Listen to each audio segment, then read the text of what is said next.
Vamos trazer aqui para o nosso país de novo um assunto que movimentou as redes sociais. Estou falando do caso de importunação sexual no Big Brother Brasil, programa da TV Globo. A gente está acompanhando esse participante e a Polícia Civil do Rio de Janeiro abriu inquérito para investigar se o ocorrido entre Pedro e Jordana no BBB 26 configura o crime de importunação sexual. Pedro vai ser chamado para prestar depoimento. O caso é investigado na Delegacia de Atendimento à Mulher de Jacarepaguá, que também analisa as imagens no momento em que Pedro tentou beijar Jordana à força, contra a vontade dela, na despensa, segundo os relatos. A reportagem questionou a polícia se Jordana também vai ser ouvida. A Globo e a equipe de Pedro também foram procurados e o texto no nosso site pode ser atualizado se houver retorno. Até agora, não houve.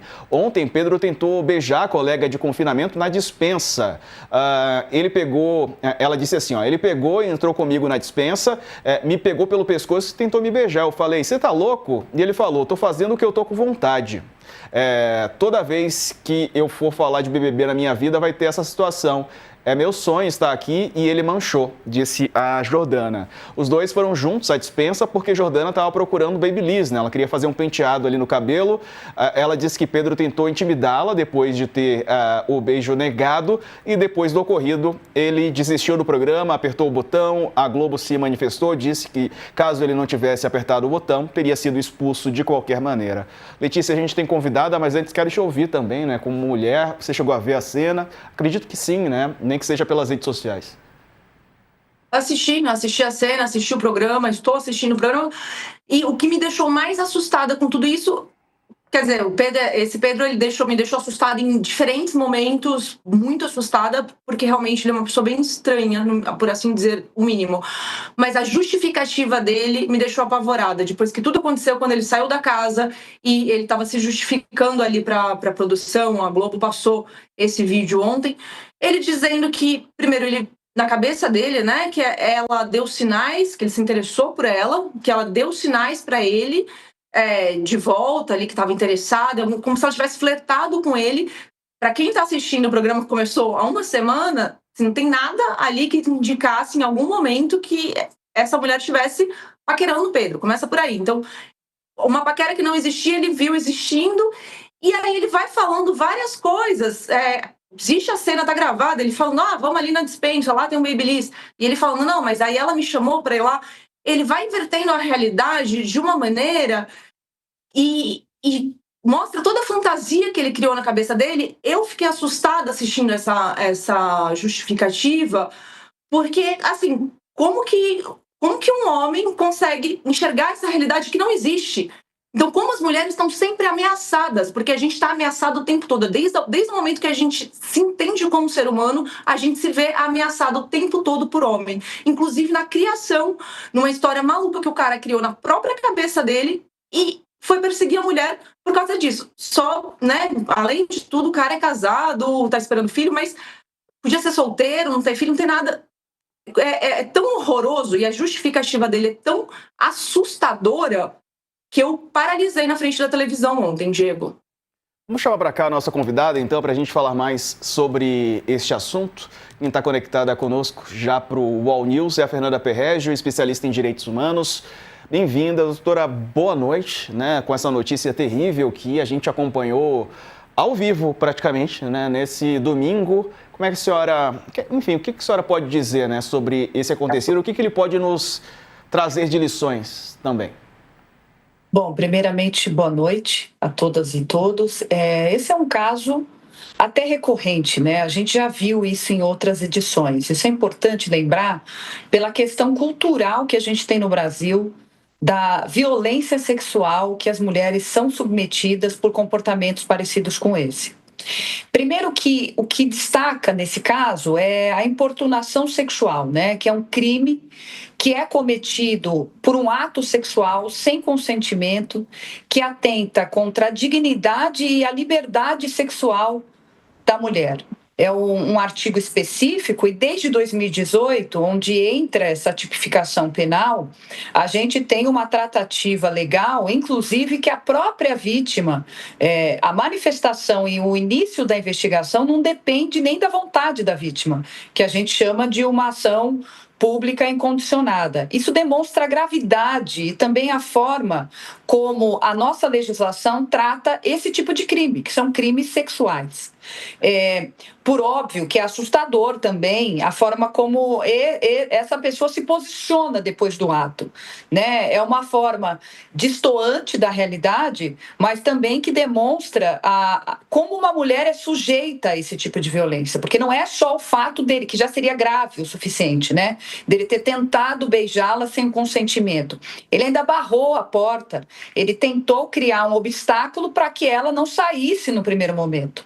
São várias situações que vão ser investigadas ali, né? Tanto pela delegacia, e todos esses contextos eles vão ser observados, claro, para trazer gravidade, para trazer algum agravante, e por óbvio que a gente já viu isso em outras edições. Isso é muito triste, né? Isso é muito triste, sem dúvida. Letícia.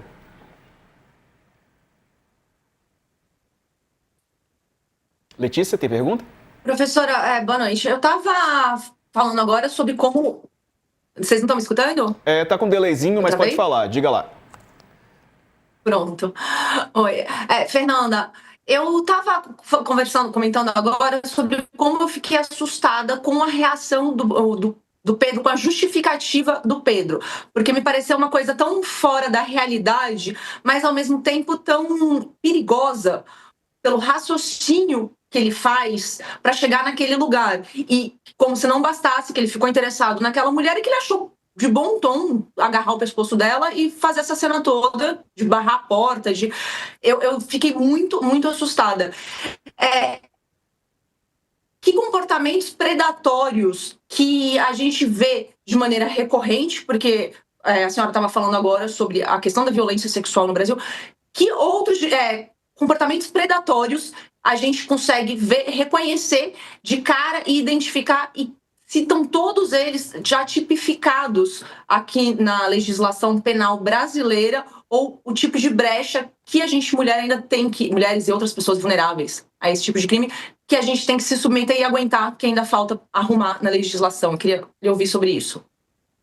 Bom, Letícia, você tocou num ponto importante, né? Porque aparentemente é uma pessoa que não...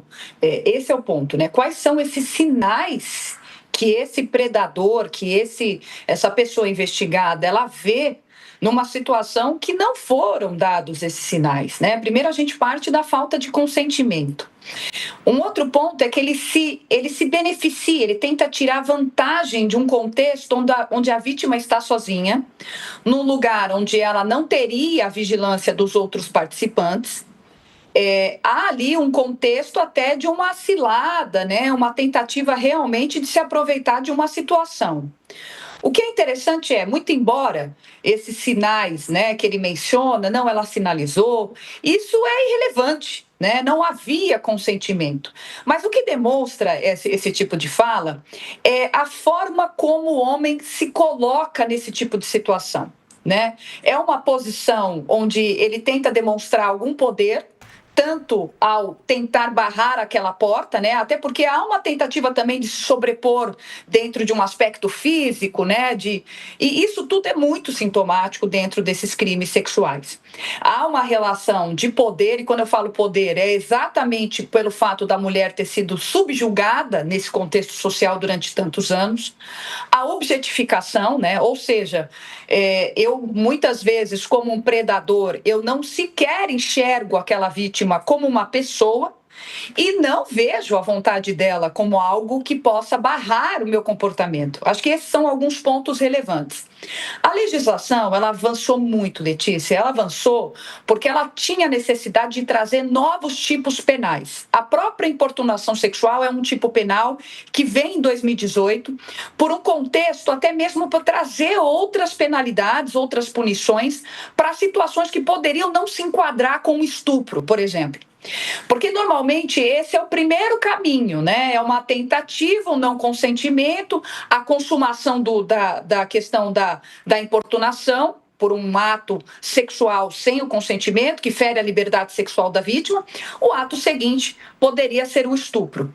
A gente caminha muito bem com relação à legislação penal de uma proteção para as mulheres. Qual que é o grande problema? A gente tem hoje um fato que é, assim, sintomático. Muito embora a gente tenha tipificação penal, tem aumento de pena, a própria violência doméstica, né? O feminicídio como algo que foi majorada a pena para 40 anos, né? De forma recente. Isso não evita com que esses predadores e essas pessoas, esses homens, pratiquem esse crime. É assustador. Né, que naquele momento onde existiam câmeras, isso não foi suficiente para barrar aquela atitude. Isso demonstra também o quanto nós estamos indefesas ou desprotegidas em outros contextos, onde não há câmera, onde não há ninguém. O que poderia ter acontecido naquele cenário se não tivesse aquela câmera e se de fato não existissem outros participantes ali? Para onde iríamos, né? Eu acho que essa é a grande dúvida que fica num contexto. Se naquela situação isso acontece, imagina quando não tem câmera nenhuma, quando uma mulher se vê sozinha, né? E aí eu digo sozinha mesmo, com uma pessoa disposta a praticar esse tipo de ato. E aí eu parto muito do princípio, nós precisamos de uma educação melhor no Brasil. E essa educação a gente já vê em alguns países na Europa, no Reino Unido, a própria Inglaterra que internalizou uma disciplina sobre proteção das mulheres, direito das mulheres, combate à violência contra a mulher. O que falta para a gente internalizar isso também na nossa instituição de ensino? A gente já viu que o sistema penal está evoluindo. Nós temos uma tipificação que tenha avançado. O que falta? Eu acho que esse é o ponto para que a gente faça uma educação aqui para que seja efetivo e isso não aconteça mais. Agora, doutora, sobre a importunação sexual, para a gente prestar aqui um serviço, o que pode ser considerado como importunação sexual? O que a pessoa que sofrer esse tipo de importunação pode fazer? Qual que é a orientação? Perfeito. Bom, o conceito está no artigo 215-A. Ele fala de um ato sexual sem consentimento, sem grave ameaça ou violência, né? Se houver violência, você vai para outro tipo penal. Mas o que é o ponto aqui? É um ato lesivo contra a liberdade sexual da vítima. E aí que é o contexto. Nós temos uma pena de 1 a 5 anos, uma pena que deveria ser minimamente, né, impeditiva para que isso não acontecesse. Mas se houver esse contexto, e aí isso é muito importante, porque a gente vai agora passar pelo carnaval, né? O carnaval, onde há todos os contextos também de organizações que se mobilizam para proteger as mulheres nesse contexto, onde há uma liberdade maior. É importante. O beijo sem consentimento, a tentativa desse beijo, é uma importunação sexual. Então, ocorrendo isso, procura uma delegacia, de preferência uma delegacia de atendimento à mulher que vai ter muito mais essa sensibilidade nesse atendimento. Essa mulher vai precisar ser acolhida. Nós temos leis estaduais, temos leis municipais que protegem a mulher aqui no estado e no município de São Paulo, inclusive em espaços de lazer. A gente já deve ter visto em alguns bares e alguns lugares de convívio cartazes informando a população e as mulheres que aquele lugar deve prestar atendimento à mulher se ela sofrer uma importunação sexual. No Brasil, né? Outros locais isso também, né, doutora? Desculpe te interromper. Sim, não, com certeza. É que a gente acaba vendo muito. Nós temos uma legislação que é federal, temos uma legislação estadual e municipal. O estado de São Paulo, o município de São Paulo tem a sua legislação própria, mas a gente também tem a legislação federal. O que é importante, ocorrendo isso no espaço de convívio e lazer, a pessoa jurídica, o local é responsável por ouvir aquele relato, proteger a mulher até que ela esteja num lugar seguro. Os bares, restaurantes e outros lugares devem proteger essa mulher. Essa responsabilidade não é só da polícia. É muito importante que as pessoas saibam disso. E essa legislação ela tem sido aplicada. Não é raro a gente encontrar aqueles cartazes informando as mulheres. O próprio Ministério Público do Trabalho e o Ministério Público Estadual tem uma ação Ninguém Se Cale, para educar esses lugares, para atender essas mulheres. Essas mulheres não podem ficar desamparadas nesses locais. Tá certo. Fernanda Perrege, obrigado pela participação aqui conosco. A gente quis aproveitar esse assunto que dominou, né, as redes sociais para prestar esse serviço mesmo, trazer informação para o nosso público. Obrigado por participar, um abraço para a senhora, boa semana. Um abraço. Valeu, Letícia, boa semana também. Obrigada, gente. Boa noite, Diego. Boa semana para nós. Valeu, Letícia Casado conosco.